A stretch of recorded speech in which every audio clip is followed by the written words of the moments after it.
Cuando oigas el idioma del alma, no temas responder. La mañana se filtraba por las persianas rotas del pequeño piso en Vallecas como una corriente de polvo dorado. En la mesa del comedor, entre frascos de medicinas y una taza fría de café, Clara Morales repasaba el horario del día en el restaurante. Tenía ojeras profundas y las manos agrietadas por el detergente, pero sus ojos, oscuros, vivos, pacientes, tenían una serenidad que desmentía el cansancio. El reloj marcaba las 6:30. Desde el cuarto contiguo, doña Teresa, su abuela, tosía con la voz cascada de los 85 años. Clara se acercó despacio y la arropó con una mantilla de lana. Abuela, quiere que le prepare su té. El té puede esperar, respondió Teresa con un hilo de voz. Siéntate un momento, niña. Soñé otra vez con la casa de Toledo. Clara sonrió, aunque sabía lo que venía. Esa historia la había escuchado desde niña. ¿La del patio con azulejos azules y el pozo? La anciana asintió, y su mirada se perdió en algún punto lejano. Allí nació tu bisabuela, antes de que los tiempos se volvieran oscuros. Había canciones que solo las mujeres de la familia sabían. Nadie más. Clara la observó con ternura. Canciones que usted me enseñó. Doña Teresa apretó su mano con una fuerza sorprendente. Prométeme algo, Clara. Cuando oigas el idioma del alma, no temas responder. Clara no entendió del todo, pero asintió. La anciana sonrió débilmente, satisfecha, como si acabara de cerrar un ciclo. Esa sería la última mañana que compartirían. El restaurante. El retablo era un templo de mármol y silencio. Situado en el barrio de Salamanca, atraía a políticos, empresarios y turistas ricos. Cada mesa era una isla de conversación discreta, y cada camarero una sombra eficiente. Clara llevaba 3 años allí. Aprendió a moverse como un fantasma entre copas de vino y charlas que no le pertenecían. Su uniforme negro, su moño tirante y su sonrisa impecable eran su armadura. Pero debajo de esa fachada disciplinada vivía otra Clara, la que escondía en su taquilla un libro viejo de poemas de García Lorca y un cuaderno lleno de notas sobre historia medieval. Cuando los clientes se iban y el salón quedaba vacío, a veces recitaba en voz baja una frase en un idioma que muy pocos reconocerían. Aquel que olvida su raíz, olvida su alma. Era ladino. El idioma secreto que su abuela le había enseñado desde pequeña. Aquella tarde de jueves, mientras acomodaba copas en la mesa 7, Miguel, el maître, se le acercó con el tono urgente de siempre. Clara, mesa 12, reservación internacional, sea amable. En el registro aparecía el nombre. Miriam Ben-Ami, 4 personas. Clara apenas levantó la vista, hasta que los vio entrar. La mujer mayor iba vestida con un conjunto de lino beige, joyas discretas, pero inconfundiblemente caras. Su postura era perfecta, su expresión, fría. Caminaba con paso firme, seguida por un hombre de unos 40 y tantos, Eliaf, y una joven veinteañera de cabello rizado, Sara. Desde el primer instante, Clara sintió una presencia densa, imponente. Había atendido a muchos ricos, pero aquella mujer tenía algo diferente, una especie de autoridad que no necesitaba palabras. Buenas tardes, saludó Clara, inclinando ligeramente la cabeza. Mesa 12, ¿verdad? Sí, respondió Miriam con un acento extranjero, tal vez israelí. Preferimos un lugar tranquilo. Clara las condujo hasta una mesa junto al ventanal. Mientras servía agua, escuchó fragmentos de su conversación. Nombres de ciudades, museos, donaciones, herencias. Pero hubo algo que la detuvo. Una palabra dicha con nostalgia. Toledo. La comida avanzó sin incidentes. Clara servía discretamente mientras Miriam conversaba con su hijo y su nieta sobre una visita al Museo Sefardí. ¿Sabías, Sara, que nuestros ancestros vivieron en España antes de la expulsión? Dijo Miriam. Más de 500 años atrás. Sí, abuela, respondió la joven con paciencia. Lo mencionas en cada viaje. Eliab sonrió. Madre, no atosigues a la niña. Miriam chasqueó la lengua. La memoria no es un capricho, hijo. Es lo único que evita que nos diluyamos. Clara fingió no escuchar, pero su corazón latía más rápido. En el silencio de su mente, resonó la voz de su abuela. Cuando oigas el idioma del alma, no temas responder. Cuando trajo el postre, Miriam la observó con atención. ¿Eres española? Sí, señora. Madrileña, respondió Clara. Tienes un acento curioso, dijo Miriam, ladeando la cabeza. No del todo madrileño. Clara sonrió. Mi abuela era de Toledo. La cuchara de Miriam se detuvo en el aire. ¿Toledo? Repitió con un brillo extraño en los ojos. ¿Qué parte? No sabría decirle exactamente, titubeó Clara. Mi abuela decía que nuestra familia había vivido cerca de la sinagoga de Santa María la Blanca. El silencio cayó sobre la mesa. Miriam bajó la mirada. Interesante coincidencia, susurró. Y entonces, creyendo que nadie la entendería, se volvió hacia su hijo y murmuró de la tierra, ni saben lo que llevan en la sangre. La frase cayó como un cuchillo. Clara la entendió. Sintió un fuego antiguo arderle en el pecho. Durante años había soportado el desprecio de clientes que la trataban como invisible, pero nunca nadie había tocado algo tan profundo. Dejó el plato sobre la mesa con suavidad, respiró hondo y respondió en el mismo idioma, con una entonación perfecta. No juzgues a quien guarda en silencio lo que tú has olvidado. La mesa entera quedó paralizada. Miriam alzó la vista. Sus ojos azules, por primera vez, mostraron algo que no era superioridad, era miedo. Eliab soltó un leve jadeo. Sara miró a Clara como si acabara de presenciar un milagro. Clara se inclinó apenas. ¿Desean algo más?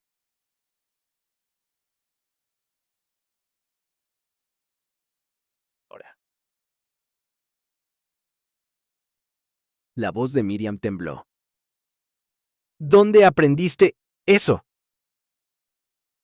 De mi abuela. Clara sostuvo su mirada. Era el idioma que usaba para rezar. Un largo silencio se extendió. Luego, lentamente, Miriam dejó los cubiertos sobre el mantel. Quiero hablar contigo, dijo finalmente. Cuando termines tu turno. Clara asintió, sin comprender del todo lo que acababa de desatar. Esa noche, el restaurante se vació más lento que nunca. Clara lavó copas, limpió mesas, pero su mente seguía en la escena. ¿Qué había visto esa mujer en sus palabras? ¿Por qué su voz sonó tan quebrada cuando le pidió que hablaran? Cuando salió del vestidor, ya sin el uniforme, Miriam la esperaba en el vestíbulo. La mujer había cambiado su expresión altiva por un rostro cansado, humano. Gracias por venir, dijo. No estoy segura de qué pasa, señora. Por favor, llámame Miriam. La anciana respiró hondo. No puedo explicarlo aquí. Ven conmigo. Clara dudó, pero algo en el tono de aquella voz la empujó a seguirla. Subieron a un coche negro que esperaba frente al restaurante. La ciudad desfiló detrás de los cristales como un sueño distante. Miriam miraba por la ventana, pensativa. ¿Dijo que su abuela era de Toledo? Preguntó, sin mirarla. Sí, murió hace una semana. Miriam bajó la mirada. Lo siento. Gracias. ¿Sabes lo que significa ese idioma que hablaste hoy? Clara asintió. Ladino. Mi abuela decía que era el idioma de los que tuvieron que callar. Tenía razón, susurró Miriam. Es el idioma de los que sobrevivieron escondiéndose. El coche se detuvo frente al Hotel Villamagna, un edificio imponente. Miriam descendió con paso lento. Ven, no te haré daño. Solo necesito entender algo. Clara la siguió. Dentro, el mármol relucía bajo lámparas doradas. Se sentaron en un salón privado. Miriam le sirvió té con las manos temblorosas. Hace más de 500 años, mi familia vivió en Toledo. Se llamaban Ben Mizrahi. Cuando los reyes católicos firmaron el edicto de expulsión, algunos partieron al exilio. Otros se quedaron. Clara escuchaba en silencio. Los que partieron cambiaron su nombre, se asentaron en Estambul, luego en Jerusalén. Pero siempre guardaron un secreto. Un hijo quedó atrás. Clara sintió un escalofrío.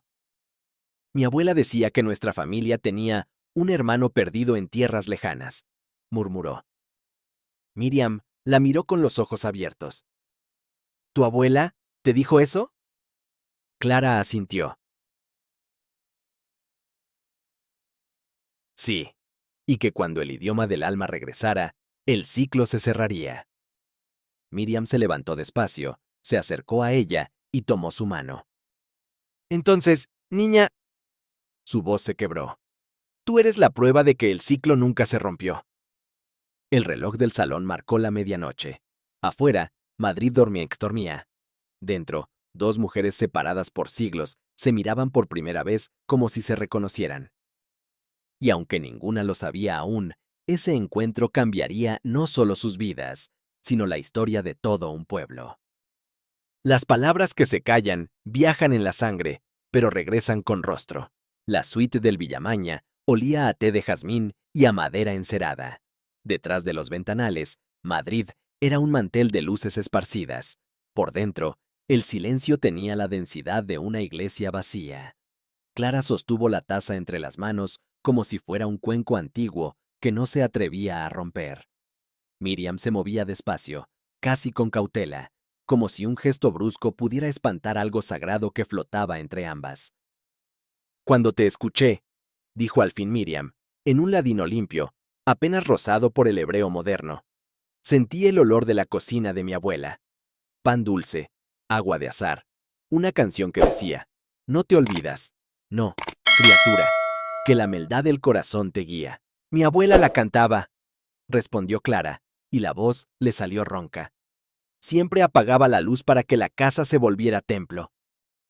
Miriam sonrió con esa fragilidad que se parece al amanecer. Tú eres el templo, niña.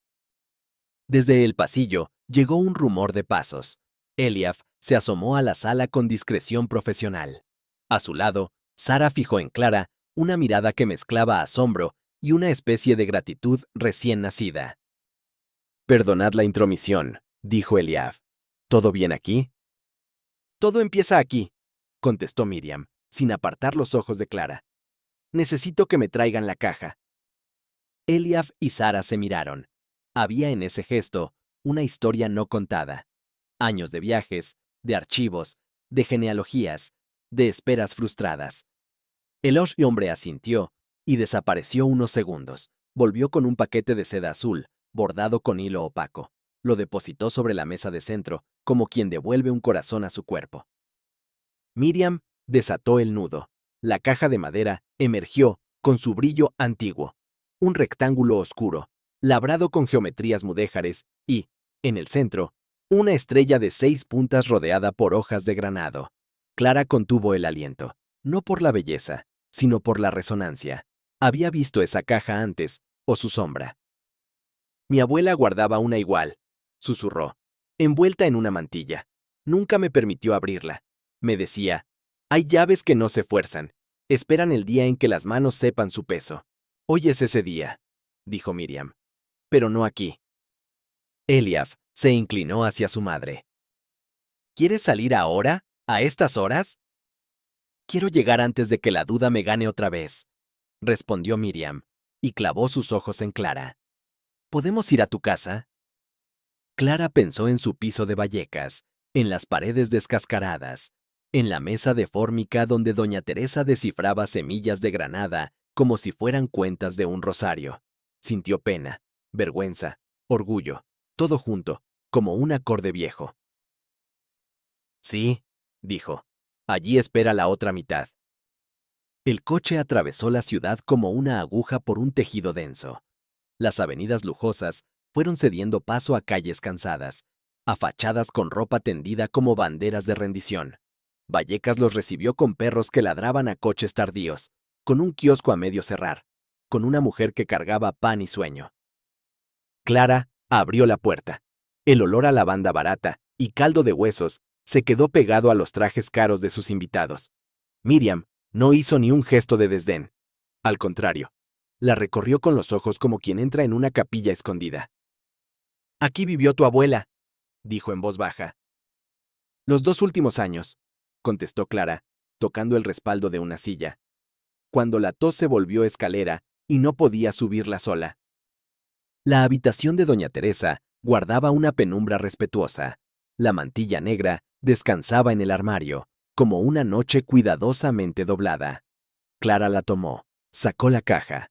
Al ponerla al lado de la de Miriam, la madera hizo un sonido grave, de mesa que reconoce su propia pata. Las tallas se complementaban con precisión de destino. Sara tragó saliva, los ojos abiertos como quien mira caer la primera nieve de su vida. «Son la misma», dijo. «No, son una sola». Clara buscó el filo de un recuerdo.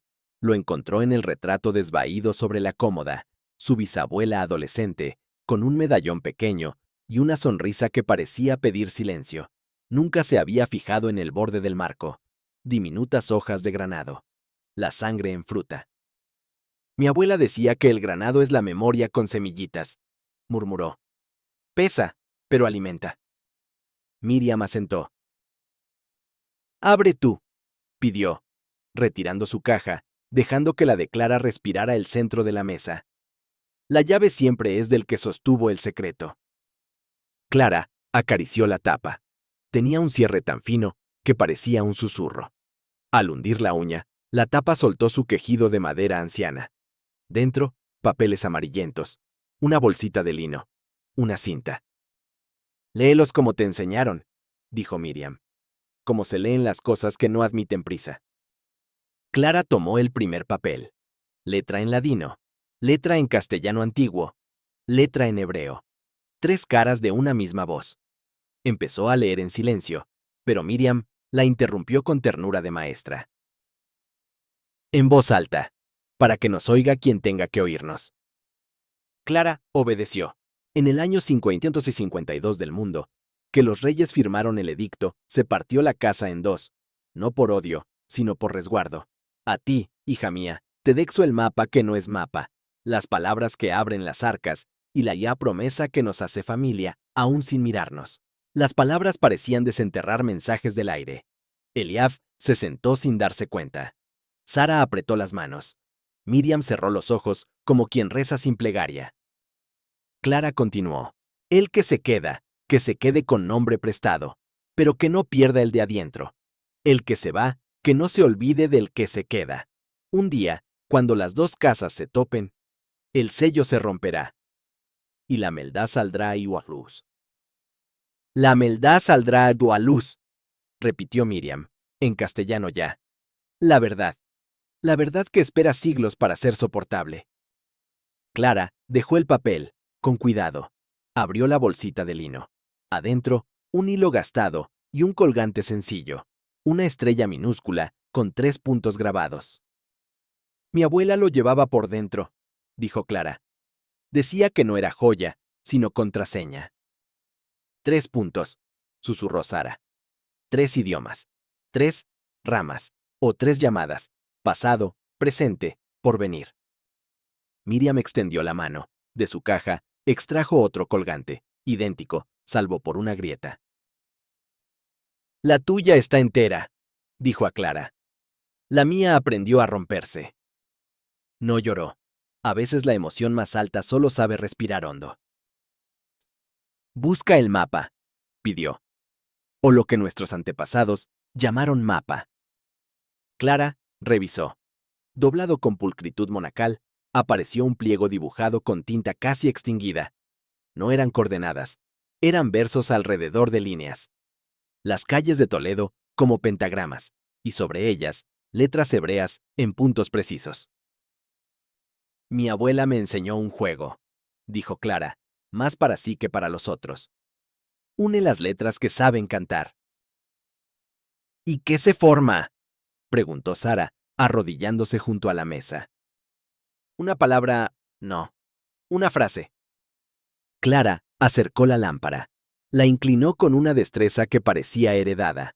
Unidas, las letras dibujaban un arco entre Santa María la Blanca y una casa sin nombre, marcada con un círculo diminuto. En el borde del papel, una sentencia. Donde la sinagoga aprende a ser iglesia, el agua recuerda lo que no se le olvida. Un pozo, dijo Eliab. Debe de ser un pozo. Mi bisabuela nombraba un pozo, asintió Clara, con azulejos azules.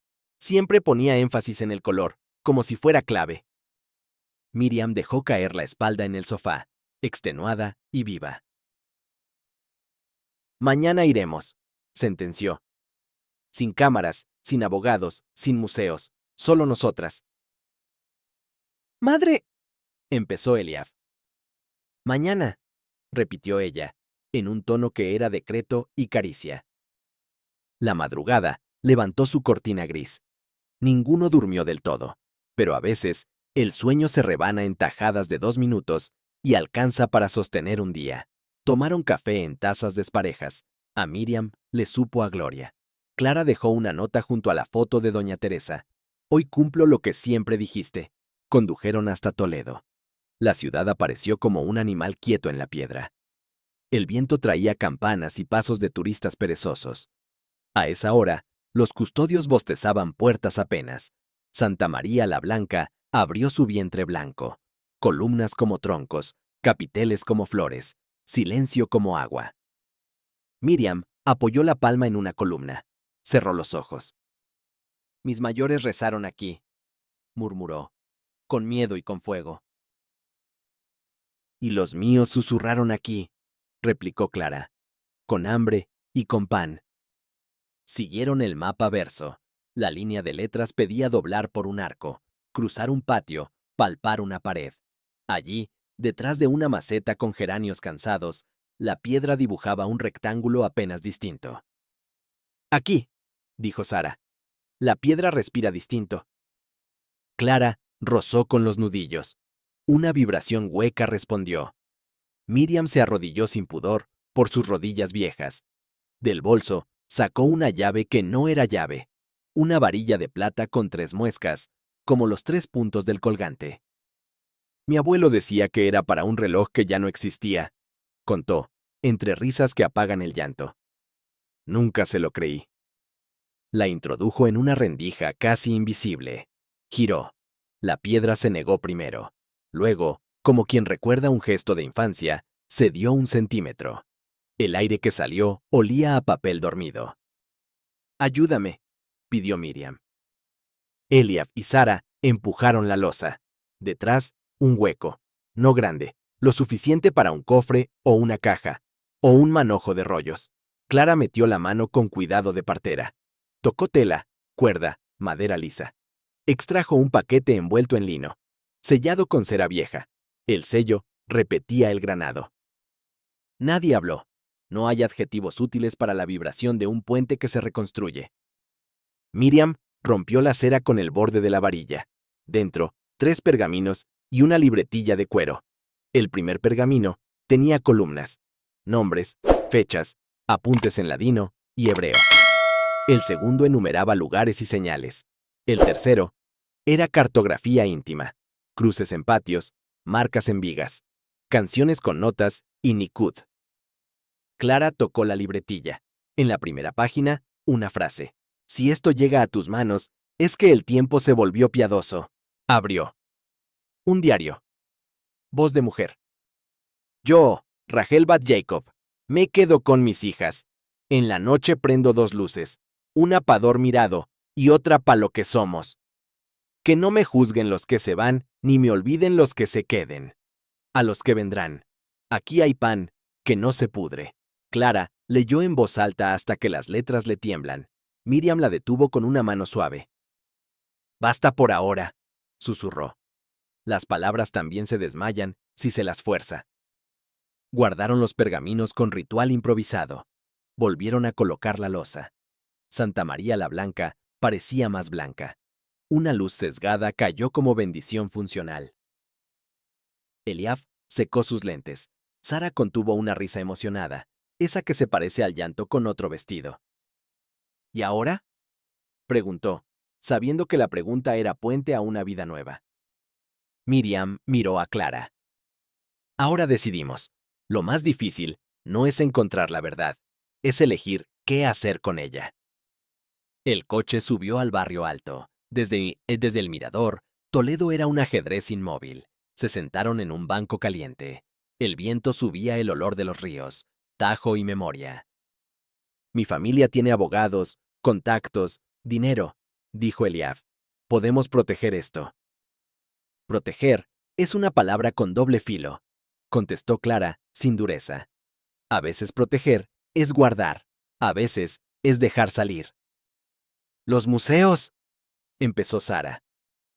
Los museos a veces silencian con vitrinas, la interrumpió Miriam, y su voz sorprendió a todos. Esto no se exhibe como botín, esto se cuenta. Guardó silencio. Miró sus manos, de piel fina, de venas azules. Habían firmado cheques que compraron cuadros y silencio. Hoy sostenían pergaminos que no se compran. Yo te hablé con desprecio, dijo a Clara. Te hice invisible. La historia me obligó a mirarte. Perdona. Clara respiró hondo. Las disculpas sinceras pesan más que los rencores. Mi trabajo me enseñó a no esperar respeto, dijo. Por eso, cuando llega, lo celebro. Miriam sonrió desde un lugar hondo. Quiero proponerte algo, continuó. No una limosna, una sociedad. Lo que hagamos con esto tendrá tu nombre y el mío, en partes iguales. La mitad del camino la hicieron las mujeres de mi casa, la otra mitad la hicieron las de la tuya. 50 y 50. En decisiones, en voz, en mérito. Eliab enarcó una ceja. No por el dinero, por la radicalidad moral. Sara exhaló como quien ve abrirse una puerta difícil. Clara tardó unos segundos, no porque dudara de Miriam, sino porque oía a su abuela, como quien escucha el trueno después del relámpago. Solo con una condición, dijo. Todo lo que nazca de esto llevará el nombre de Doña Teresa en la entrada. Y en el corazón. Te lo juro, respondió Miriam, sin teatralidad. Hay juramentos que no se hacen con Biblia, se hacen con sangre compartida. Se dieron la mano. No fue gesto de contrato, sino de ancla. Regresaron a Madrid con el tráfico de los viernes ganando la batalla. En el piso de Vallecas, Clara dejó el paquete sobre la mesa, junto a la taza favorita de Doña Teresa. Una grieta fina en la porcelana parecía ahora una firma. Hay algo más, dijo Clara. En la caja, bajo el falso fondo. Miriam la miró con pregunta. Clara volteó la caja con destreza, palpó la madera hasta encontrar una muesca. Empujó. El fondo se alzó un dedo. Dentro, un papel minúsculo, enrollado como un pergamino de insecto. Lo abrió con pinzas de aliento. No busques solo oro y plata. Busca a los nombres. El oro se pierde. Los nombres son pan. Nombres, repitió Sara. Una lista. Un pan que se reparte, añadió Miriam, pensativa. Tal vez esto no se trata de un tesoro, sino de devolver lo que el tiempo robó. Los apellidos, las historias. Clara levantó la cabeza, y en su gesto había una decisión nueva, la de quien encuentra su oficio sin pedírselo. Mañana llamaré a la Complutense, dijo. No para que reclamen, ni para que encapsulen, para que escuchen. Y quiero hablar con el barrio, con los que siempre estuvieron. Los académicos sabrán leer, los vecinos sabrán recordar. Y nosotros sabremos financiar sin mandar, agregó Miriam. Te prometo que no haré de esto un monumento a mi apellido. Será un puente. Eliab sonrió. Por fin. Sara tomó el colgante de 3 puntos y se lo puso a Clara en el cuello, con un respeto táctil. Para que no se te olvide quién empezó a hablar primero, dijo. El atardecer entró por la ventana y se acostó sobre los papeles. La ciudad siguió, ajena. Adentro, 3 generaciones hacían fila para entrar en una misma historia. Clara recogió la mantilla y la extendió sobre el respaldo de la silla, no como luto, sino como estandarte.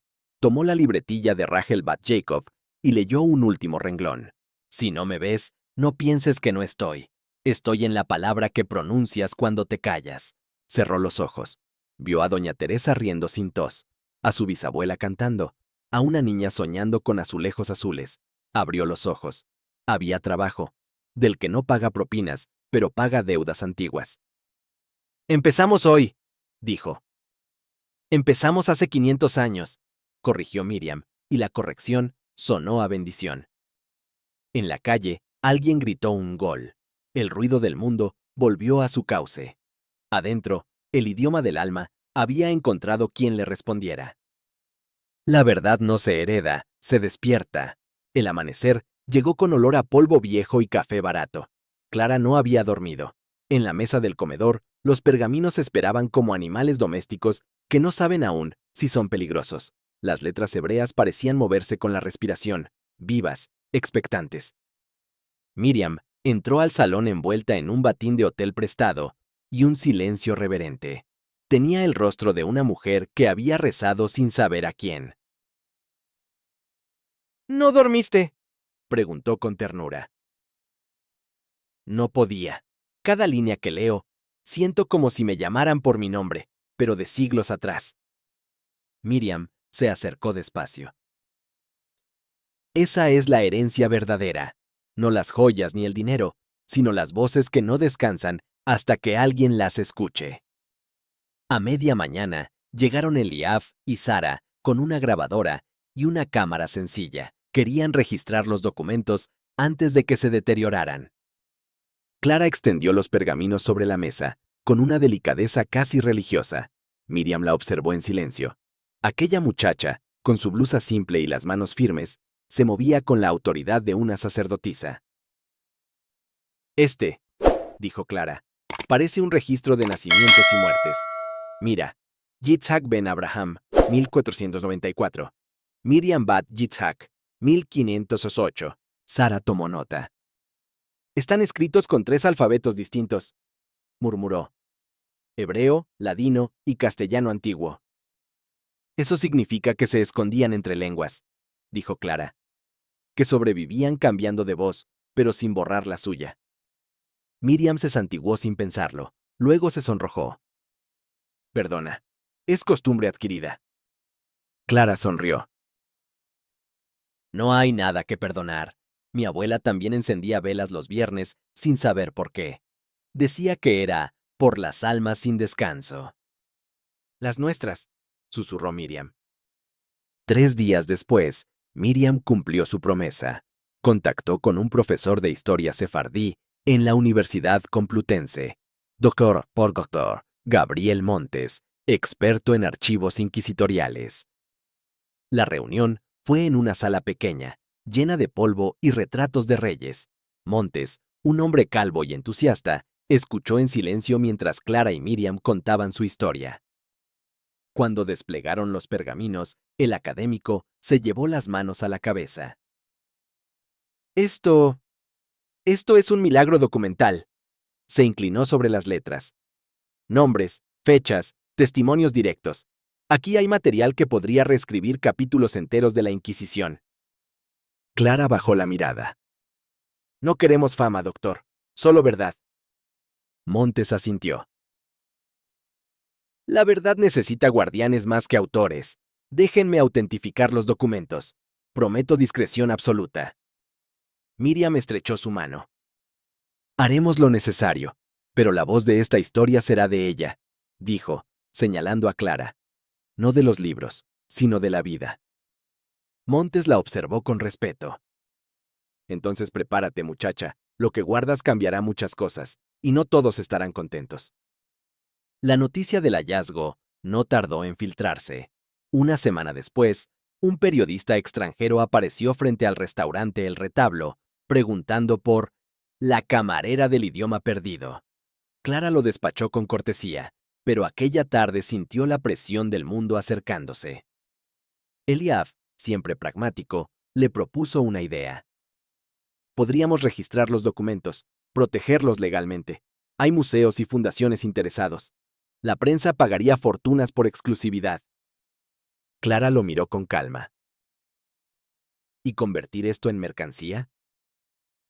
No, en historia viva. respondió él. Pero la historia cuesta dinero. Miriam lo interrumpió con una voz que cortaba el aire. Eliab, no otra vez. No todo se mide en euros o donaciones. Madre, no hablo de codicia, hablo de preservación. Preservar no es encerrar, replicó Clara. Mi abuela guardó esto para que un día saliera a la luz, no para que acabara detrás de un cristal con un código QR. El silencio fue espeso. Sara lo rompió. Podemos hacerlo de otra manera, no un museo, sino un centro de memoria viva, donde la gente traiga sus historias. Miriam la miró como si acabara de descubrir una nueva voz en su nieta. Eso es, no una vitrina, una mesa. El doctor Montes cumplió su palabra. Una semana después, volvió con los ojos encendidos de emoción. He cruzado los nombres. Algunos coinciden con registros de conversos de Toledo, Córdoba y Soria. Y... abrió un dossier. Hay familias actuales con los mismos apellidos. Clara sintió un escalofrío. ¿Vivas? Sí. Muchos no saben que descienden de sefardíes ocultos. Algunos todavía conservan costumbres sin explicación. Miriam se quedó muda. ¿Podemos encontrarlos? Si ustedes me autorizan, dijo Montes, puedo contactarlos discretamente. Tal vez quieran conocer su historia. Clara miró a Miriam. En sus ojos brillaba el mismo fuego, el de una promesa a punto de cumplirse. Hágalo, doctor. Es hora de que sepan quiénes son. Las primeras respuestas llegaron un mes después. Una mujer de Granada que encendía 2 velas los viernes por tradición de su abuela. Un maestro de Segovia que guardaba en casa una Biblia en ladino sin saber leerla. Una anciana de Burgos que se apellidaba Mendoza García y conservaba canciones en un idioma que nadie más entendía. Cuando Clara escuchó aquel nombre, sintió que el suelo se abría bajo sus pies. Mendoza García. Como el documento de Miriam. El eco regresa, susurró Miriam. La familia que se quedó nunca se extinguió, solo durmió. Decidieron organizar una reunión, no en un hotel ni en un auditorio, sino en el patio del piso de Vallecas, donde todo comenzó. Prepararon sillas, té y pan. Llegaron 20 personas, luego 30. Gente sencilla, desconcertada, con rostros que se reconocían sin saber por qué. Clara habló desde el centro. No venimos a reclamar nada. Venimos a devolverles algo. Su nombre, su historia, su dignidad. Una anciana lloró. Un joven le tomó la mano. Miriam observaba con los ojos húmedos y el corazón reparado. Aquella noche, después de que todos se marcharon, Clara y Miriam se quedaron solas entre tazas vacías. Nunca pensé que viviría para ver esto, dijo Miriam, en voz quebrada. He pasado mi vida buscando en museos lo que estaba escondido en corazones. Mi abuela decía que la historia no está en los libros, sino en las manos que aún huelen a pan, respondió Clara. Miriam sonrió con tristeza. Yo heredé bancos, empresas, propiedades, pero todo eso es silencio si no sabes de dónde vienes. Clara la miró con ternura. Entonces comparta lo que vale la pena. Miriam tomó su mano. Lo haré, y tú dirigirás lo que venga. Yo te seguiré. Por primera vez, la millonaria y la mesera se vieron en el mismo espejo sin jerarquías, 2 mujeres unidas por el idioma del alma. Al día siguiente, Clara y Sara subieron un video corto a internet. No mostraron los documentos, solo un mensaje. Si en tu familia hubo silencios, si recuerdas canciones que nadie más canta, si tu abuela encendía velas sin razón, o si tu apellido te suena extranjero, escríbenos. Quizás tu historia también está aquí. En una semana, llegaron cientos de mensajes.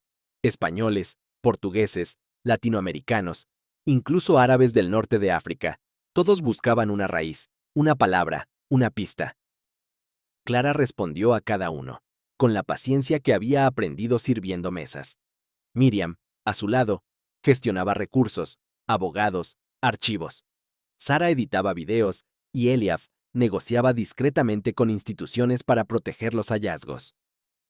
Así nació, casi sin darse cuenta, la Fundación Morales Ben-Ami, dedicada a reconstruir genealogías y a enseñar ladino en barrios populares. El lema, elegido por Clara, era una frase de Doña Teresa: las palabras que se callan viajan en la sangre, pero regresan con rostro. Un mes después, Miriam invitó a Clara a su casa en Jerusalén. En la terraza, bajo un cielo de cobre, le entregó una caja pequeña envuelta en tela blanca. «Abre», dijo. Dentro había un anillo de plata con 3 piedras diminutas: zafiro, topacio y granate. Mi abuela lo llamó el Pacto de 3 Memorias. El azul es el cielo de España, el dorado es la fe que resistió, y el rojo, la sangre que nos mantuvo unidas. Clara lo sostuvo con cuidado. No puedo aceptarlo. Sí puedes, no es herencia, es devolución. Miriam tomó su mano. Hoy tú eres la guardiana. Clara la abrazó. Por primera vez, sintió el olor del jazmín y la fe mezclados, sin contradicción. Meses después, el Centro García Mendoza para Estudios Sefardíes abrió sus puertas en Toledo. En la entrada, una placa de bronce decía: a la memoria de Doña Teresa Morales. Por las mujeres que guardaron el fuego sin verse la llama, cientos de personas acudieron. Algunos lloraban, otros cantaban en ladino, otros simplemente escuchaban. Clara subió al escenario improvisado y habló con voz firme, sin papeles. Hoy no celebramos un descubrimiento, sino un reencuentro. La historia no se hereda, se despierta. Mi abuela me enseñó que cada silencio lleva dentro una palabra esperando ser pronunciada. Y hoy, al fin, la pronunciamos juntos. El aplauso fue largo, suave, como lluvia buena. Miriam la observaba desde la primera fila. No era la mujer altiva del restaurante. Era una abuela reconciliada con el mundo. Sara se acercó a Clara y le susurró: ¿y ahora? Clara miró el cielo de Toledo, que empezaba a encender encender sus luces. Ahora seguimos buscando, porque cada nombre que rescatemos es una oración nueva. Esa noche, en el patio del centro, Clara encendió 2 velas. «Por ti, abuela», susurró. «Por las que callaron». A su lado, Miriam encendió otras 2. Por las que esperaron respuesta. El viento sopló suave y las llamas bailaron juntas, como si reconocieran su reflejo. El idioma del alma seguía hablando, y esta vez, nadie lo callaría jamás. Hay verdades que no piden ser creídas, solo recordadas. El amanecer en Toledo traía un aire distinto. Era el primero después de la inauguración del Centro García Mendoza, pero Clara apenas había dormido. La emoción de la jornada anterior se mezclaba con algo más antiguo, más inquietante, una sensación de que aún no todo había sido dicho. El centro olía a yeso nuevo y libros recién desempacados. En la sala principal, los pergaminos descansaban en vitrinas de vidrio templado, iluminados con luz cálida. A un costado, una placa sencilla con la inscripción: no guardamos secretos. Guardamos la voz de los que no pudieron hablar. Clara repasaba los nombres en los documentos digitalizados. Cada letra era una semilla. Cada apellido, una grieta por donde respiraba el pasado. Afuera, el bullicio de visitantes comenzaba. Adentro, la calma antes de la tormenta. A media mañana, llegó una carta sin remitente. Papel antiguo, sello roto, letras trazadas con pluma. Clara la abrió con cuidado. No todo lo que encontraron debe mostrarse. Hay nombres que todavía sangran. Hay verdades que pueden destruir lo que han construido. No había firma. Clara la leyó varias veces. El mensaje no era una amenaza abierta, pero pesaba como si lo fuera. Llamó a Miriam, que se encontraba en Madrid, atendiendo entrevistas sobre el éxito inesperado del centro. ¿Una carta anónima?, repitió Miriam, incrédula. ¿Y qué dice? Que hay cosas que no debemos mostrar. Entonces es señal de que vamos bien. Nadie trata de detener lo que no teme. Clara intentó sonreír, pero algo dentro de ella sabía que el peligro no venía de fuera, sino del propio pasado que habían despertado. Esa misma tarde, el doctor Gabriel Montes pidió hablar con urgencia. He terminado de revisar el tercer pergamino, dijo, con voz grave. Hay algo que no mencioné antes, porque quería estar seguro. Clara notó el temblor en sus manos cuando extendió el papel. Aquí, señaló, en la lista de familias, hay nombres conocidos, muy conocidos, nobles, clérigos, incluso un cardenal, personas que ayudaron a la Inquisición. ¿Y? Preguntó Clara. Entre los nombres aparece también uno que coincide con los antepasados de los Ben-Amí antes del exilio. El silencio fue inmediato. ¿Está diciendo que la familia de Miriam participó en las persecuciones?, murmuró Clara. Montes bajó la mirada. No puedo afirmarlo sin pruebas concluyentes, pero si este documento es auténtico, significa que su rama también tuvo un papel en los juicios. Clara sintió que el suelo le temblaba. La mujer que había salvado su historia podría ser descendiente de quienes una vez la destruyeron. Esa noche, Miriam llegó a Toledo. Encontró a Clara esperándola junto al pozo del patio, el mismo donde todo comenzó. El aire estaba inmóvil y los grillos parecían respetar el silencio. ¿Qué pasa?, preguntó Miriam, notando la tensión en su voz. Clara le entregó la carpeta.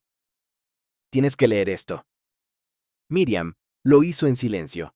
Al llegar al nombre marcado, palideció.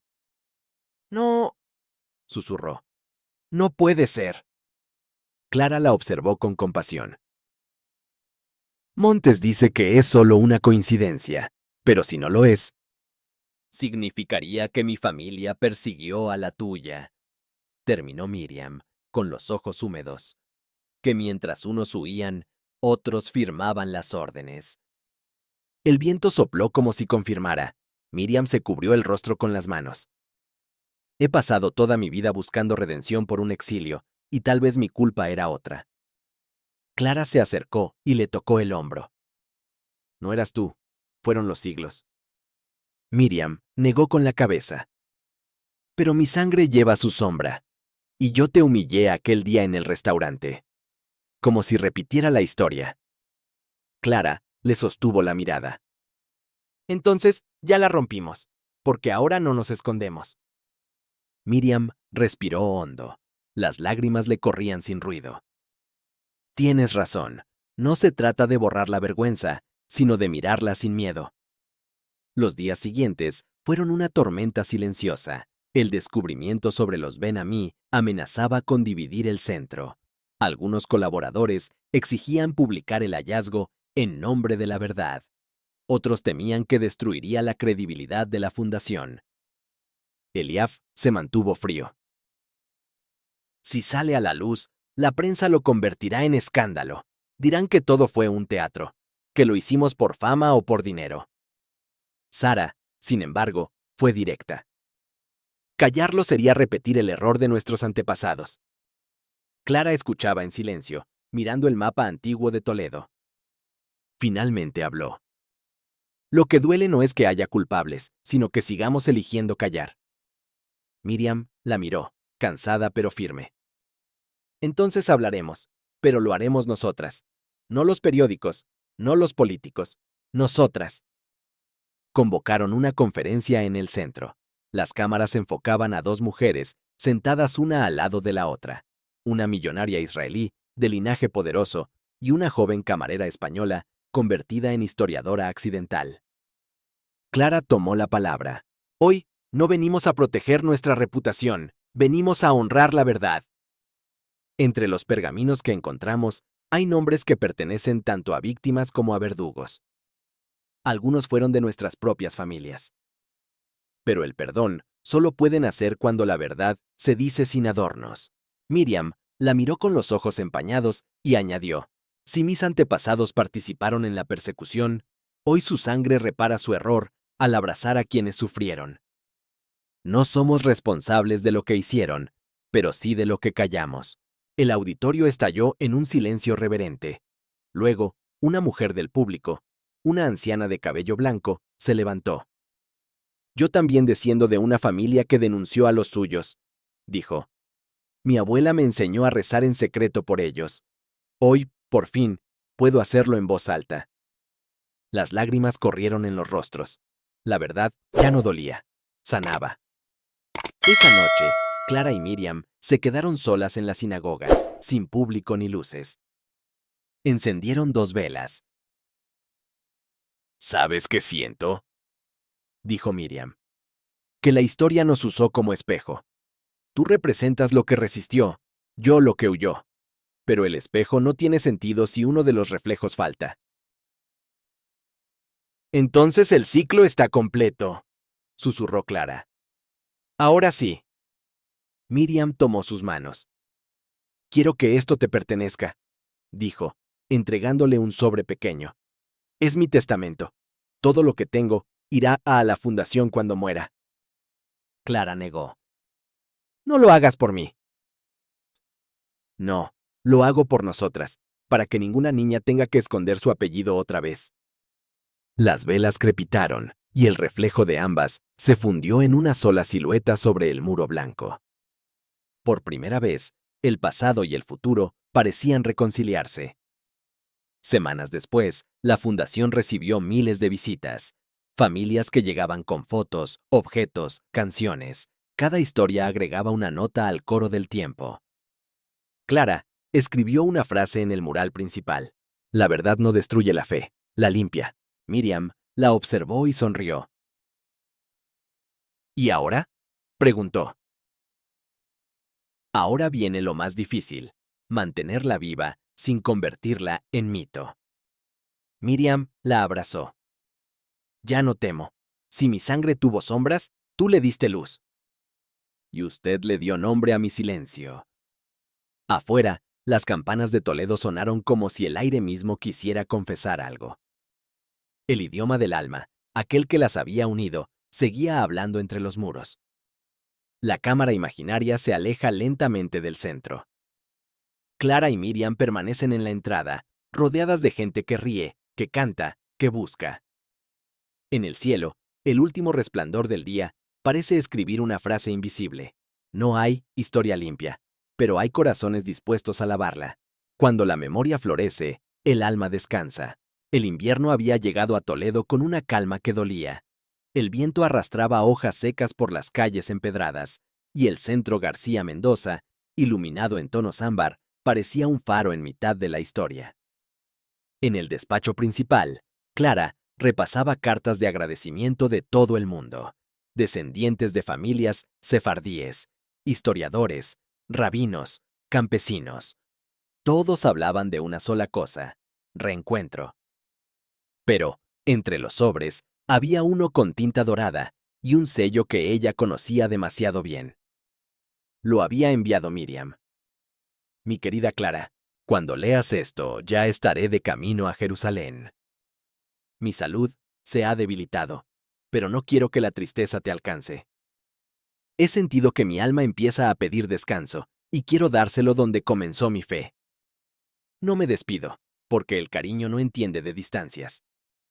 Si algún día miras el amanecer desde esta ciudad y oyes una voz en ladino, sabrás que sigo hablándote.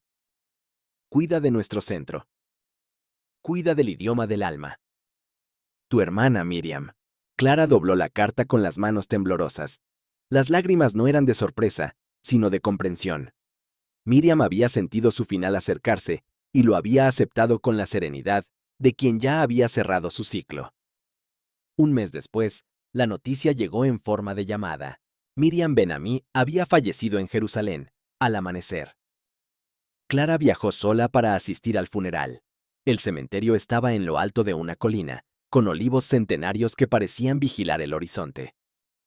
Junto a la tumba, un pequeño grupo de personas cantaba en hebreo un himno de despedida.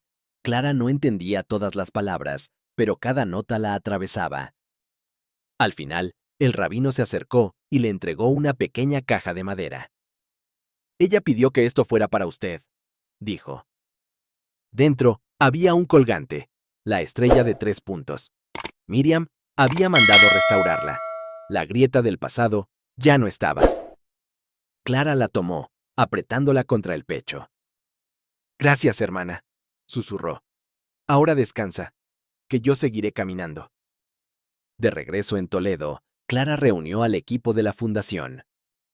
Había algo distinto en su voz, una mezcla de madurez y ternura. Miriam me dejó una última instrucción, que no detuviéramos el viaje. ¿Qué viaje?, preguntó Sara, conteniendo las lágrimas. El del alma, respondió Clara. Quiere que llevemos la historia allá donde haya silencio, que el centro no sea un museo, sino un puente. Bajo esa promesa, crearon un nuevo proyecto, la Ruta del Ladino, una serie de talleres y exposiciones itinerantes por pueblos de España, Turquía, Marruecos y América Latina, donde la memoria sefardí seguía dormida. En cada ciudad encendían 2 velas, una por las voces que callaron, otra por las que aprendieron a escuchar. Un año después, el centro rebosaba de vida. Grupos escolares recorrían las salas, guiados por jóvenes voluntarios. En una de las aulas, Clara enseñaba ladino básico a un grupo de niños de primaria. Repitan conmigo, dijo, sonriendo. El corazón no se vende, se regala. Las risas llenaron el salón. Una niña levantó la mano. ¿Y quién te enseñó esas palabras, maestra? Clara miró por la ventana, hacia el cielo de Toledo. Mi abuela y una mujer que aprendió a pedir perdón con amor. Los niños repitieron el verso, sin saber que, al hacerlo, estaban resucitando siglos de silencio. Esa noche, Clara subió sola al mirador. El río Tajo se movía despacio, como si cuidara de la ciudad. Sacó la estrella de 3 puntos del bolsillo y la colocó sobre el pecho. «Abuela, Miriam», susurró. Lo logramos. El viento sopló suave, levantando su cabello. Entonces, un sonido antiguo se coló en el aire, un canto en ladino, apenas audible, flotando entre las piedras. Clara cerró los ojos. No era ilusión, era el eco del idioma del alma, el mismo que había unido a 2 mujeres separadas por 5 siglos. Nunca se fue, dijo, sonriendo. Solo esperaba que alguien respondiera. Meses después, la fundación abrió una sede en Jerusalén con el nombre Casa de las 2 Luces. En la entrada, una frase escrita por Clara. Cuando 2 memorias se encuentran, el tiempo deja de ser distancia. El día de la inauguración, Sara leyó una carta ante la multitud. Esta casa está dedicada a Miriam Ben-Ami y doña Teresa Morales, quienes, sin conocerse, sostuvieron el mismo fuego en la oscuridad. Que sus nombres sean faro para quienes aún buscan su historia. La gente aplaudió, pero Clara no miraba al público. Miraba hacia el cielo, donde juraría haber visto 2 luces entrelazadas. Una sonrisa se le dibujó en el rostro. Por fin entendía que el legado no era el dinero, ni los documentos, ni los muros del centro. Era la continuidad del amor que no se rompe con la muerte. Años después, una periodista entrevistó a Clara para un documental. ¿Qué fue lo que realmente cambió su vida?, preguntó. Clara pensó un instante, luego respondió con calma. Una palabra. Dicha en el idioma del alma. Dicha por una mujer que me enseñó que la sangre no divide, sino que recuerda. Desde entonces, entendí que la historia no está escrita en libros, sino en el corazón de quien se atreve a escucharla. La cámara se alejó lentamente. Clara siguió hablando, pero su voz se mezcló con el canto lejano de un coro infantil en ladino. Si el mundo olvida, que nosotros recordemos. Si el tiempo borra, que el alma escriba. Las luces del centro parpadearon como si alguien, en algún rincón del cielo, las encendiera una por una. El idioma del alma seguía vivo. Y esta vez, no habría silencio capaz de apagarlo.